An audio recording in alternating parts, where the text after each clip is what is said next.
Thưa quý vị thân mến, và ngay bây giờ chúng tôi cũng xin được mời tất cả quý vị, chúng ta sẽ cùng lắng nghe phần chia sẻ tiếp theo. Tiếp theo chúng ta sẽ cùng và được lắng nghe những chia sẻ về các ví dụ điển hình với các doanh nghiệp xây dựng thành công trên nền tảng Ethereum. So the next will be a very interesting session, and we also listen for the sharing successful enterprise use cases built on Ethereum. And for this session, we'd like to invite to the stage, welcome Mr. Motel, APAC Enterprise Lead at the Ethereum Foundation.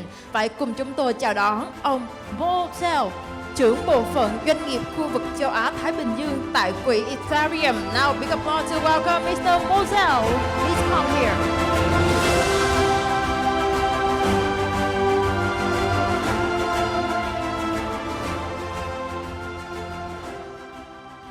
Good morning, Vietnam. I am especially excited to be here in this amazing city of Ho Chi Minh, in this beautiful location, and especially today with all the innovators, the builders in the ecosystem, all in one place.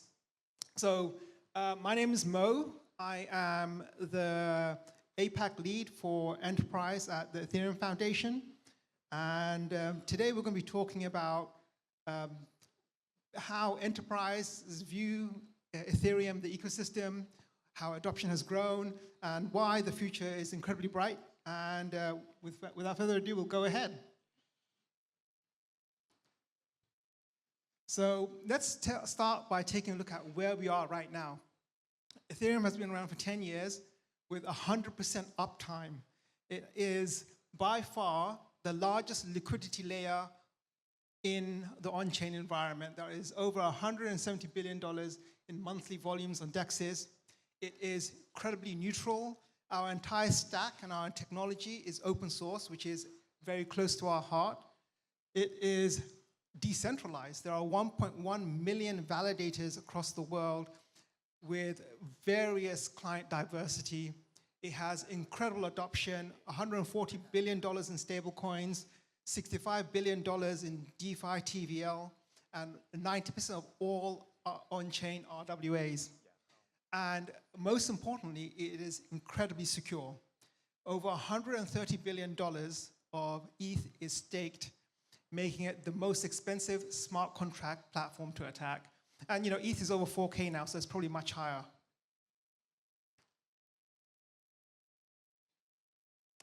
So with that said, my job, I spend a lot of my time talking to governments and institutions, and what we've seen is that there is an increased interest in public blockchains. And we've seen this story before. In the 90s, what we found is that many organizations and institutions would build their own private networks. That was expensive. It meant they could only communicate to each other. It means it wasn't interoperable. And what happened was that the internet won. The internet was open. It was permissionless. You could use it across the globe, and it was much easier to maintain. And what we're seeing is that Ethereum is the internet of today. It is open, it's permissionless, it's interoperable, and it is incredibly secure. And that has been exceptionally attractive for not just large institutions, but also governments.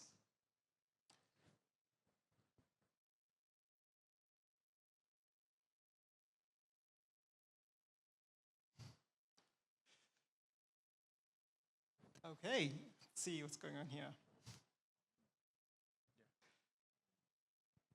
Yeah, and so here is a quote from Tom Sachs, who is the CIO of Swift, saying Ethereum is the wrong blockchain because it has high gas fees. It's like saying Amazon shouldn't use the internet because in 1995, the internet was slow. So banks are building on Ethereum now because you have an incredible tech stack with tomorrow's upgrades. Going back to the strengths of the ecosystem and the fact that Ethereum is the liquidity layer of blockchains. 90% of all RWAs sit on Ethereum and its L2s. $140 billion of stablecoins, 60% of all stablecoins sit on Ethereum. $87 billion worth of DeFi TVL. and over $12 billion of DEX volumes a day. Ethereum is the home of decentralized finance. Here is just a small chart to illustrate that. We have almost 10 times as much DeFi activity as the next largest chain. It's a flourishing ecosystem. We have a whole host of different applications, from decentralized ID systems to privacy on chain, to wallets, to gaming, to entertainment. We are the home of on-chain tokenization. 90% of all RWAs sit on Ethereum.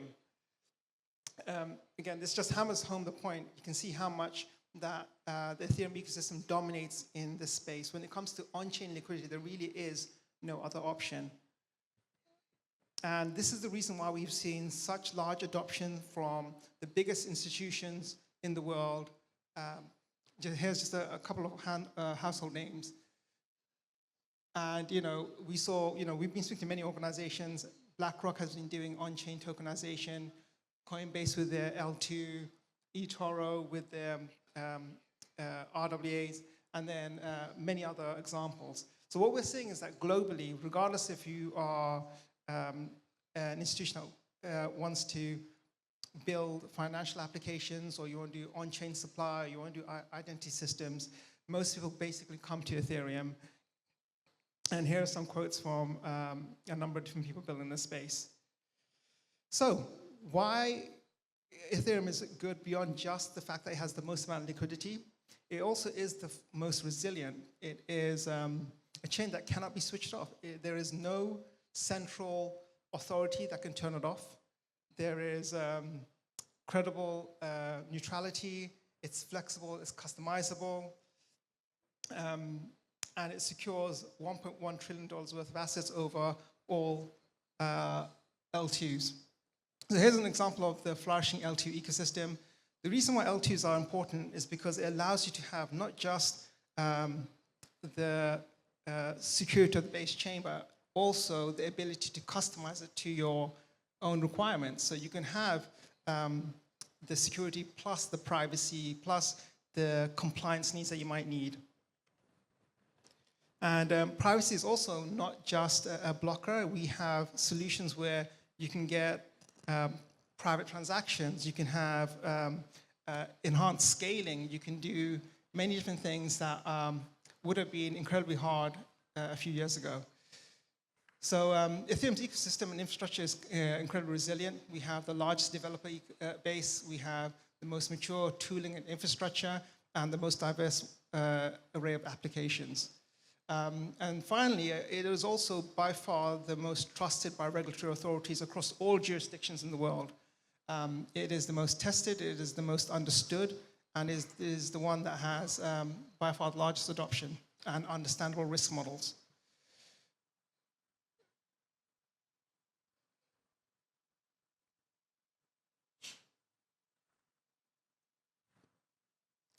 Yeah, so talking about the Ethereum roadmap, we've looked at, you've probably been interested in what that looks like going forward.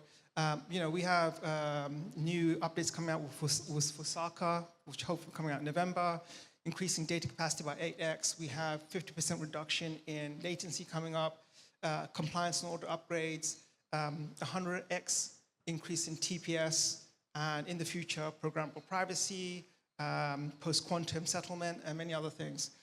And with that said, if you are interested in adopting Ethereum at an institutional level, you just want to have a chat about the foundation, or you are a government official that would like to know how we can support you, feel free to contact us. I'm here for the entirety of the event. You can also connect with us via email, online, or on Twitter at MoTypes. So with that said, please hit me up. I'm around, and thank you for having me here. Thank you so much now for your sharing. Thank you so much. I really believe that we're going to have a great connection with you. Thank you, sir. A big applause for him. Một tràng pháo tay dành cho Moselle ạ. Thank you.